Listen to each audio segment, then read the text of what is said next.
Hi, good morning. You're listening to the WCEG network on WCEGtalkradio.com or watch us live on your smart TV, YouTube, and the WCEG network.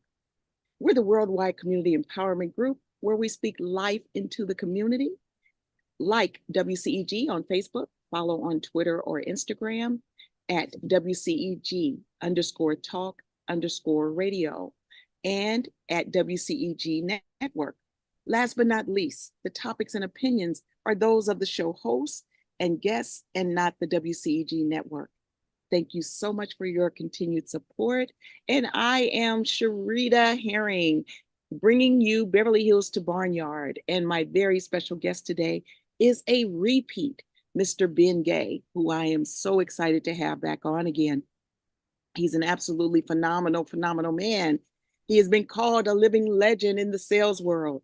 After 50 plus years in professional selling, he has been the number one salesperson in every organization in which he has worked.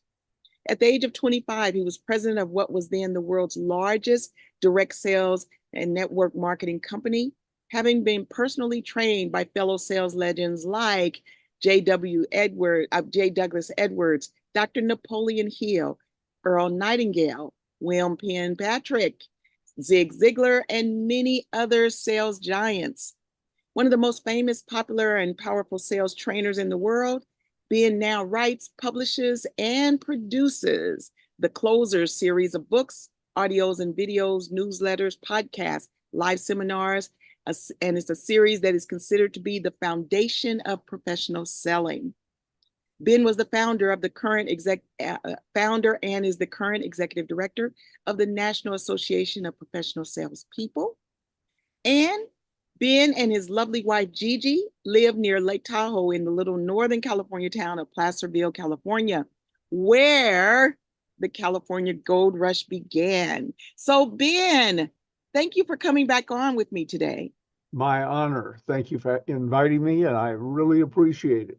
Oh, yeah.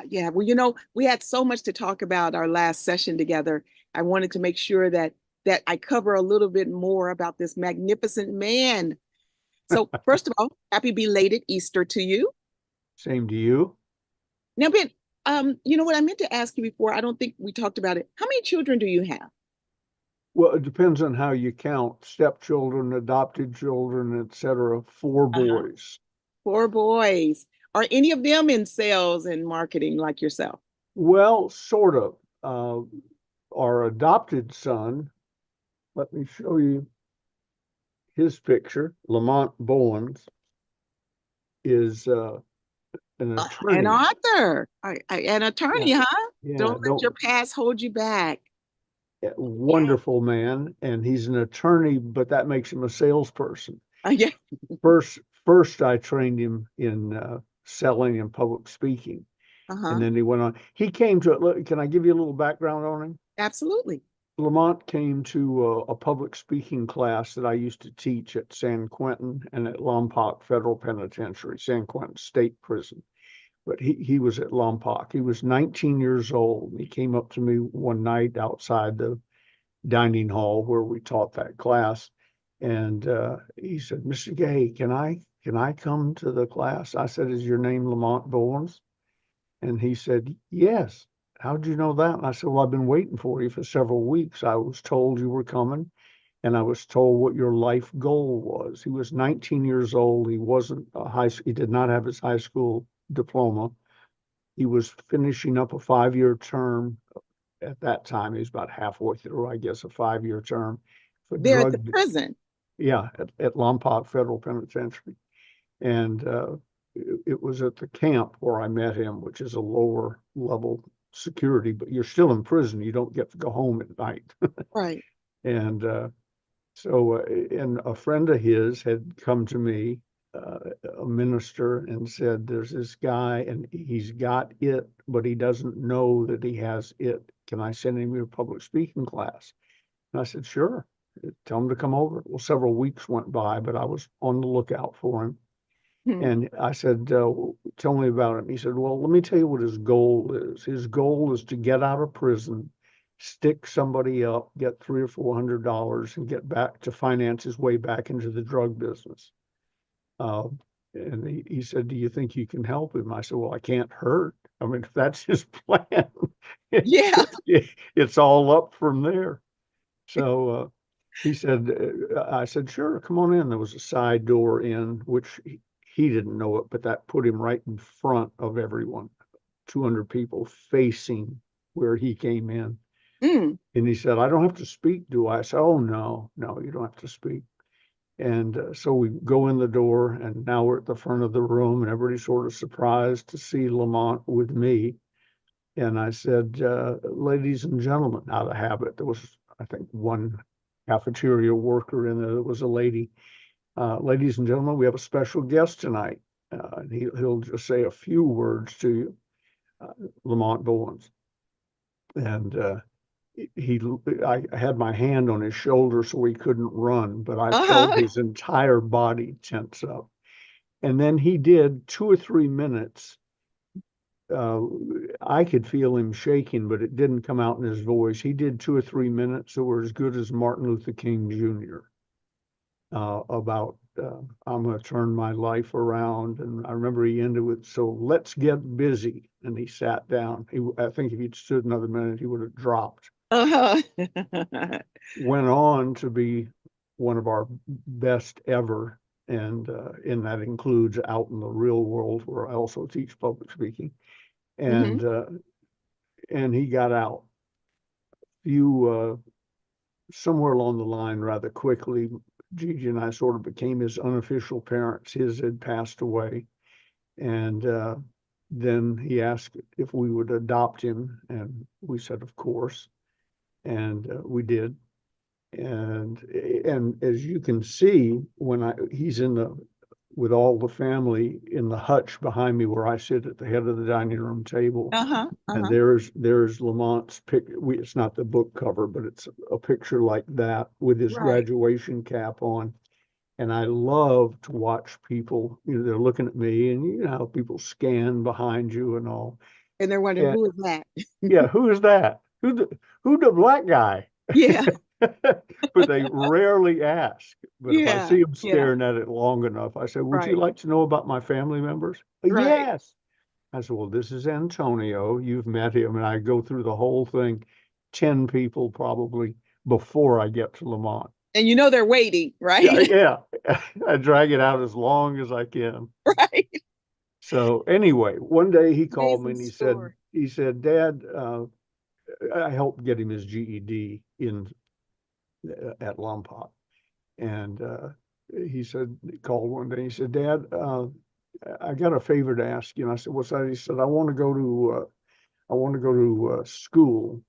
And I said, "Yeah, we sort of did that." And he said, "No, no, college." I said, "Fantastic. I'm proud of you." He said, "Well, I need a favor." I said, "What's that?" He said, "I need you to guarantee my student loan to do it." And I said, "Of course we will." He said, "I promise you, you'll never have to pay a dime. Just guarantee it." So we did. And And he chose law. huh? And he chose law. Well, this is just college to start with. Yes. He just Okay. barely had his GED. Uh, Okay. and then, so he did, and 4 or 5 years later, about 5 years later, I think, he called and said, "Dad," I've talked to him dozens of times in the meantime, "but Dad, I need a favor." And I said, "How much is this one going to cost me?" And he said, "Well, it's like the other one. You have to guarantee something. I'm going to law school, but you'll never have to pay a dime." I said, "Fine." Goes to law school. Uh, Took twice to take the bar. The average is 2 or 3 times, but twice, and he got through. In the meantime, he was clerking in a law firm where now Hmm. he's a partner. They have offices in Los Angeles, Dallas, and Washington, D.C., I think. Oh. And very successful. I met him in the parking lot of a prison. He sent me a picture not too long ago of him riding a camel in Dubai. He was there for some reason. And I thought, if the guys at prison could see him now, they just wouldn't believe it. And then Wow. he called, oh, 6 months ago or so, And he says, Dad, I need a favor. I said, oh God. I say, how much is this going to cost Yeah, me? yeah. And keep in mind, nothing has cost me Right, anything, but right. still, we're on the hook, I guess. Uh, he said, no, this one's free. I just need a letter of recommendation. I'm up for federal judgeship in a new youth court they're going to set up uh, in Wow. federal prisons. And I can't wait. I'm going to go when it's official and he's holding cases or hearings or whatever. I'm going to go because I want to see some young punk walk up in front of Judge Bowen and say, well, Judge, you just don't understand. Yes, yeah. How well he does, right?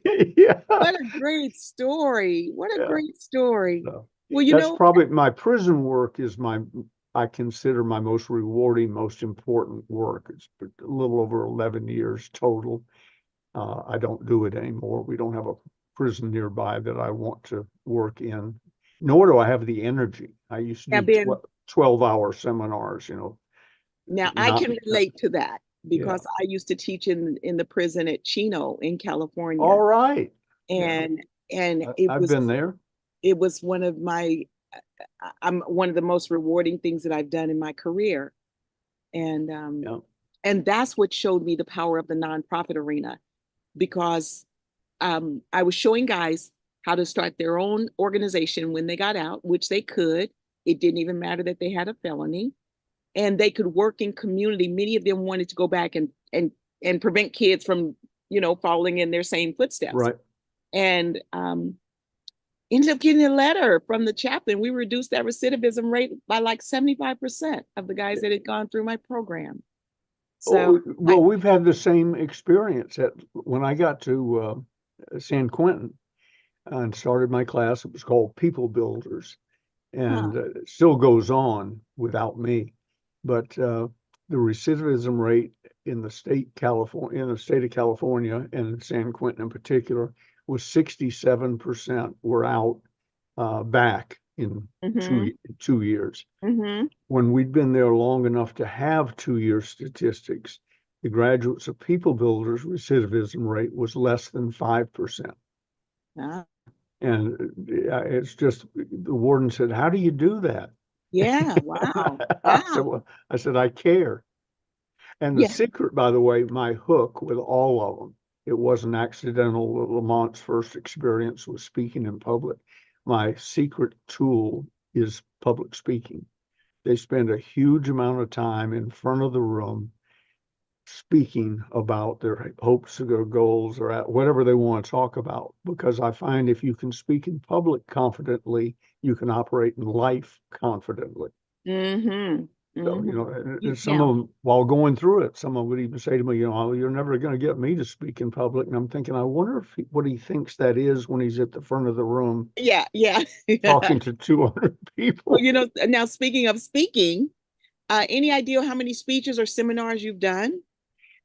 I figured it up one day, and it's an estimate because I didn't know to start counting in the beginning, but probably about over 5,000 paid engagements to about 2.5 million people total live face to face, and another 5,000 free to prisons and churches and schools and so on. So 5,000 paid, 10,000 total when I figured it up a few years ago. Oh my gosh, that's unbelievable. Well, now, as a speaker, a lot of times people think, well, does speaking pay? And can you literally have a speaking career and it support you? What has been one of your biggest paydays that you've had as a speaker? Well, it includes products sold, you know, from Okay. the stage. My fee to speak is $15,000 plus expenses. But uh, I don't pay attention to the time. I'm the first one in the room in the morning, last one to Huh? leave at night. I want to hear Uh-huh. all the speakers and everything.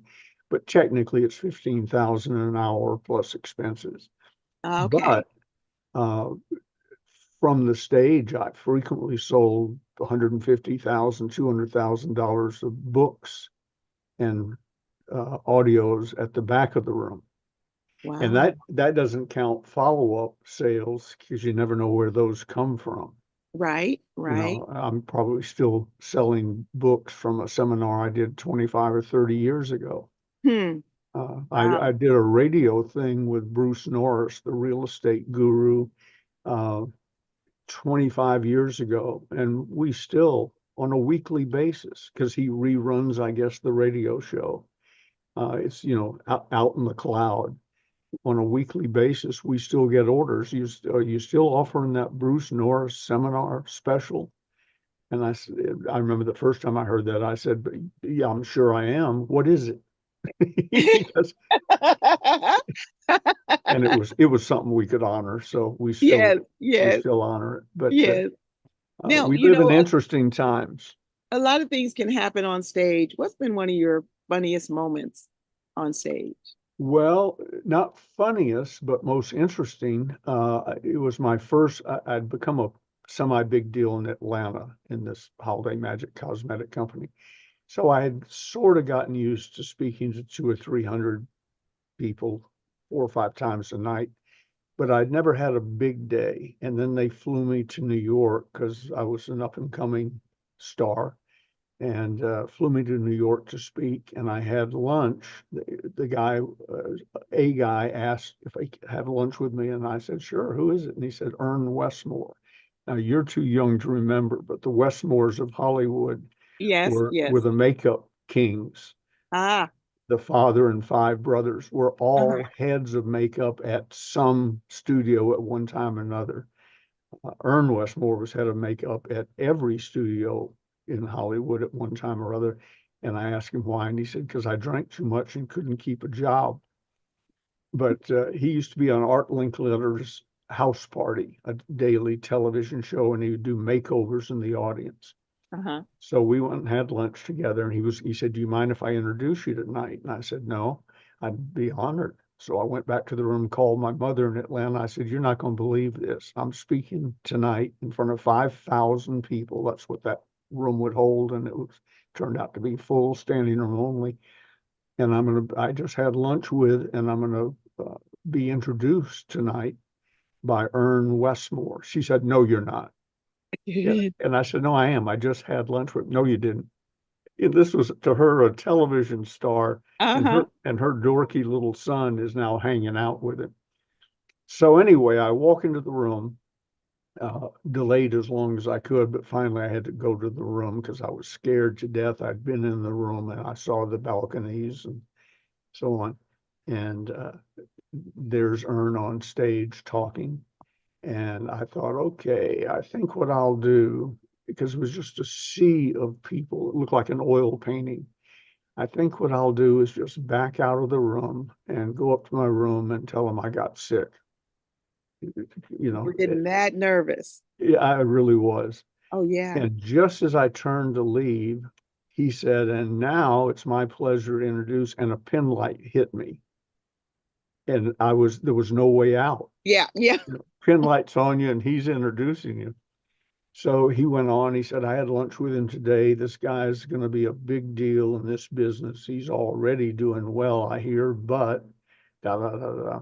And so without further ado, it's my pleasure to introduce you to Benjamin Franklin Gay the Third. And before the D in third was finished, he hit the floor, dropped dead of a massive heart attack.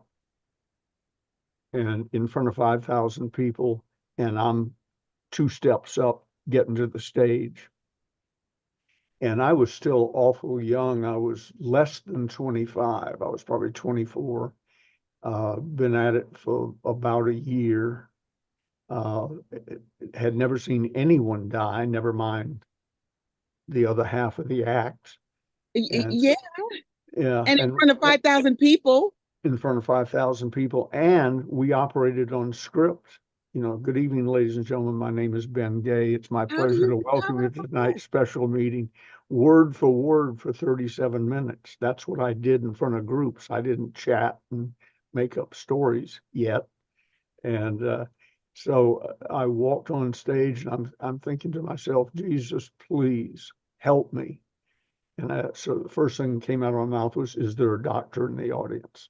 And even I knew there wasn't going to be one that helped. He dropped like he'd been shot with an elephant gun. And he had told me that day, I asked him what pills he was taking. He was eating nitroglycerin like they were M&Ms. And I said to him, if you had to go, how would you want your end to come? He said, I'd want to be on stage talking to women about beauty and fashion. That was at lunch. He had just finished talking about beauty and fashion to all those people. So is there a doctor in the house? Blah, blah, blah. They quickly, somebody appeared with one of those rolling Stokes litters, and they put him on it. And one of them looked up at me and said, sir, he's dead. And started rolling him over to the side door. And I said, excuse me, could you hold 1 minute? I said, ladies and gentlemen, I had lunch with him today, told the story, and he said he wanted to go talking to a group of beautiful women about beauty and fashion. He got his last wish.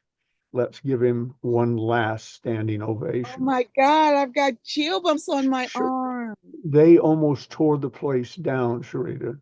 I heard later that out in the lobby of the Park Sheraton Hotel in New York, they said you could hear, it was like the windows rattling, and people were looking around, where's that noise coming from? It was 5,000 people in the grand ballroom screaming. Oh my God. And they wheeled him out, and then it came spotlight back on me, and I said, good evening, ladies and gentlemen. My name is Ben Gay. I'm a general distributor with Holiday Magic. It's my pleasure to welcome you tonight, and went right into my 37-minute presentation. In a group like that, 5,000 people, 2,500 of them were probably prospects, 2,500 were distributors. Our closing rate, mine one-on-one, is 86%. In a group where I'm speaking from the stage and you don't really have control over the end result, my closing rate's probably 40%. That night, we closed 90% of the people in the room with what, in today's money, a $25,000 payment. So I've told people over the years and in my public speaking classes, if you're selling from the front of the room, get a guy to introduce you who's willing to die on stage right after he Oh my finishes. God, Ben. Oh, Preferably a famous person. that's horrible. They're hard to come by, though. Oh yeah, I guess. Well, well, I was going to ask what was one of the worst moments on stage, but I guess, can you even top that? I mean, No. Well, I've had funnier moments on stage. I've got hysterical one time. My sponsor in the business and my business partner, Jimmy Rucker, we were driving from Atlanta to Orlando, Florida. I won't bore you with the story, but the story's punchline was Henry, Henry, Henry. And it was a funny thing that really happened in Atlanta on a regular basis because it was a character in downtown Atlanta. okay. And somehow it just cracked me up. I spent most of the ride from Atlanta to Orlando in the fetal position under the dashboard of Bill Dempsey's big Lincoln, just in hysterics, laughing. And finally, I About this pulled, Henry. yeah, just the joke. Yeah, yeah. Yeah, but Henry, Henry, Henry was the punchline. Uh, we get down to Orlando. I go to the room, change into my speaking suit, and come back in, and I give the same talk I gave when Ern died. Scripted the opportunity meeting talk. I get up in front of the room, said thank you very much, and started into the script. Dempsey is on one side of the room. Rucker is backing away from him, and he's unfurling a piece of butcher paper that must have been 30 feet long, on which, I don't know how they did it. I had to get dressed. I assume they had to get dressed. Uh-huh. In 3-foot tall letters, it said, Henry, Henry, Henry. I dropped instantly, dropped to my knees, went into hysterics, and I've got a I know lavalier mic on, so there's, and I don't control the mute on it. So I'm uh-huh. shrieking into a microphone in front of whatever, 400 people, whatever it was. Finally, they had to come get me. They came and picked me up under the arms. I couldn't stand. and face down. I remember looking down and seeing my toes running on the carpet. And as I passed people in the seats, I'm going, Henry, Henry, Henry, like that would explain to them why I've lost my mind. And they're going, yeah, and backing away. No one wanted to be near this clown. Yeah. So I've had, in the Los Angeles, the Hollywood Palladium, doing a long seminar for distributors. I went over to get something out of my briefcase. Every time I say that, I can't believe why would I have my briefcase on stage? But I did. It was more of a casual thing. Uh-huh. And I knelt down to get whatever it was out of the briefcase. That briefcase is sitting about 3 feet from me right now, same one. Huh. And as I knelt down, my pants on both legs split from the cuff to my underwear. It was that mohair suit that apparently had been pressed one too many times. Uh-huh. Oh, no, Joy. And, what So did you do? in the Hollywood Palladium, when your hotel is several miles away Uh-huh. and you don't have a change of pants and you got to do the seminar, they paid to be there.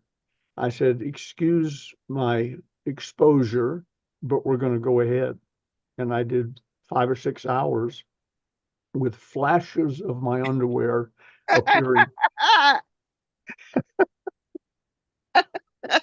And I could go on, but you don't want me to. How did the But crowd even continue with that and take it seriously? But I'm sure with the way that you teach and your storytelling, I'm sure that they were just enthralled the entire time. Well, now we're down to about 3 minutes left, Ben. Of course, I love listening to your stories, but where can my listening audience reach you?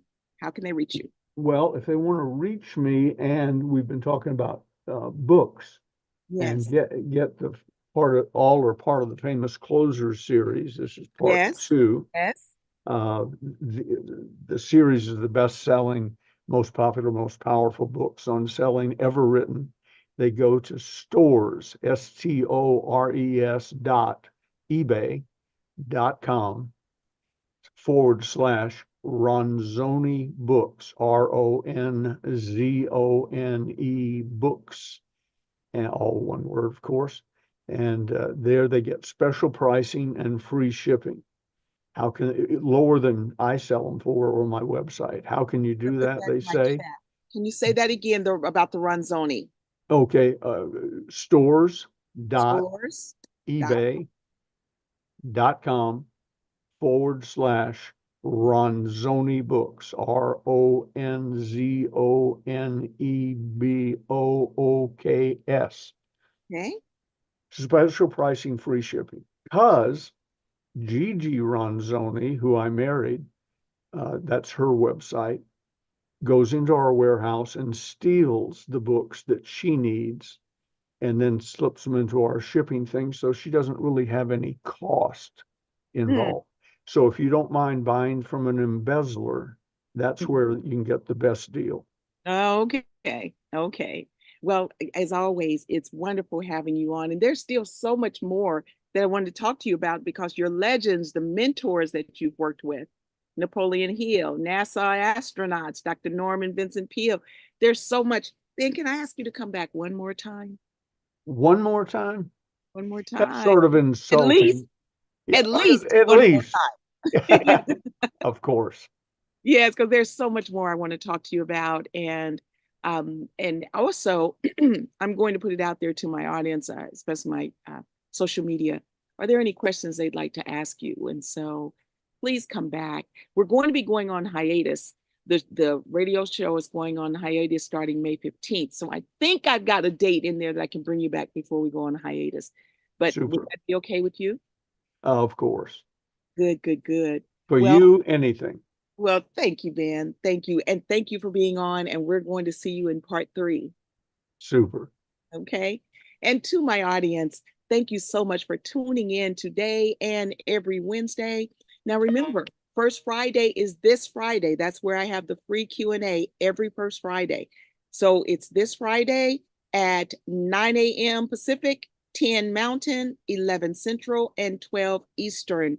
Go to my website at philanthropyalliance.org and click on free Q&A with Sherita and get registered there. And you can turn in your questions in advance, and that's where I'm addressing all the questions. But also, there are collaborations that are being made through these sessions because I get to introduce the different people that I work with, different clients, and they're all over the nation, all over the world. So don't miss out on First Friday, this coming Friday. And then also the Rialto, the big the big grants forum that I'm offering, not only for nonprofits, but small businesses. It's here in Morrilton, Arkansas, but many of you have inquired, and now we've got it ready for you. We're going to also offer this live Zoom as I'm teaching at the historic Rialto Theater. So again, go to my website at philanthropyalliance.org and click on Grant Forum at the Rialto. Again, thank you, big thank you and hugs to my very special guest, Mr. Ben Gay. I want to thank all of you for tuning in. This is Sherita Herring with Beverly Hills to Barnyard.